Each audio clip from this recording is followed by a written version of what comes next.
ಪಾಪಿ ಪಾಕಿಸ್ತಾನಕ್ಕೆ ಮತ್ತೊಂದು ಶಾಕ್ ಕೊಡೋದಕ್ಕೆ ಭಾರತ ಸಜ್ಜಾಗಿದೆ.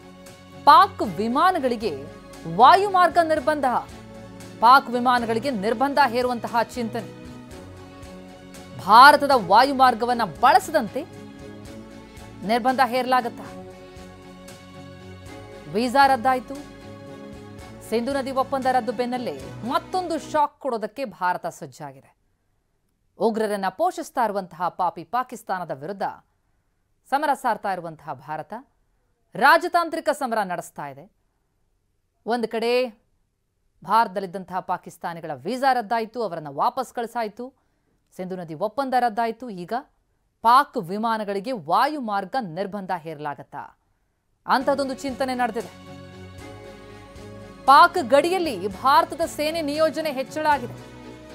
ಗಡಿಯಲ್ಲಿ ಭಾರತದ ಯುದ್ಧ ಟ್ಯಾಂಕರ್ಗಳ ನಿಯೋಜನೆ. ಸಿಯಾಲ್ಕೋಟ್ ಬಾರ್ಡರ್ನಲ್ಲಿ ಹೆಚ್ಚಿನ ಪಡೆ ಠಿಕಾಣಿ ಹೂಡಿದೆ. ಸೇನಾ ಟ್ರಕ್ಗಳು ತೆರಳುತ್ತಾ ಇದೆ ಸಿಯಾಲ್ಕೋಟ್ನತ್ತ. ದೃಶ್ಯಗಳಲ್ಲಿ ನೋಡ್ತಿದ್ದೀವಿ. ಗಡಿಯಲ್ಲಿ ಭಾರತದ ಯುದ್ಧ ಟ್ಯಾಂಕರ್ಗಳ ನಿಯೋಜನೆಯಾಗ್ತಾ ಇದೆ. ಎಂಥದೇ ಸನ್ನಿವೇಶ ಬಂದರೂ ಎದುರಿಸೋದಕ್ಕೆ ಸಕಲ ಸಿದ್ಧತೆಗಳಾಗಿದೆ. ಒಂದು ಕಡೆ ಉಗ್ರರ ವಿರುದ್ಧ ಕಾರ್ಯಾಚರಣೆ ನಿರಂತರವಾಗಿ ಮುಂದುವರಿತಾ ಇದ್ರೆ, ಮತ್ತೊಂದೆಡೆ ಗಡಿಯಲ್ಲಿ ಭಾರತದ ಯುದ್ಧ ಟ್ಯಾಂಕರ್ಗಳ ನಿಯೋಜನೆಯಾಗಿದೆ. ಸೇನೆ ಹೆಚ್ಚಳ ಮಾಡಲಾಗಿದೆ.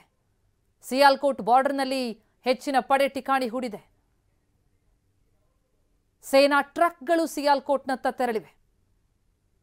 ಈ ಮೂವ್ಮೆಂಟ್ಗಳನ್ನ ಗಮನಿಸ್ತಾ ಇದ್ರೆ ಸಕಲ ಸಿದ್ಧತೆಗಳಾಗ್ತಾ ಇದೆ. ಎಂತಹದೇ ಸನ್ನಿವೇಶ ಬಂದರೂ ಅದನ್ನು ಎದುರಿಸೋದಕ್ಕೆ, ಶತ್ರುಗಳನ್ನ ಸದೆಬಡಿಯೋದಕ್ಕೆ ಗಡಿಯಲ್ಲಿ ಸಕಲ ಸಿದ್ಧತೆಯಾಗಿದೆ. ಸಿಯಾಲ್ಕೋಟ್ನತ್ತ ತೆರಳಿವೆ ಸೇನಾ ಟ್ರಕ್ಗಳು. ಭಾರತ ಪಾಕ್ನ ಸೇನಾ ಬಲ ಕೂಡ ಗಮನಿಸ್ತಾ ಇದ್ದೀವಿ.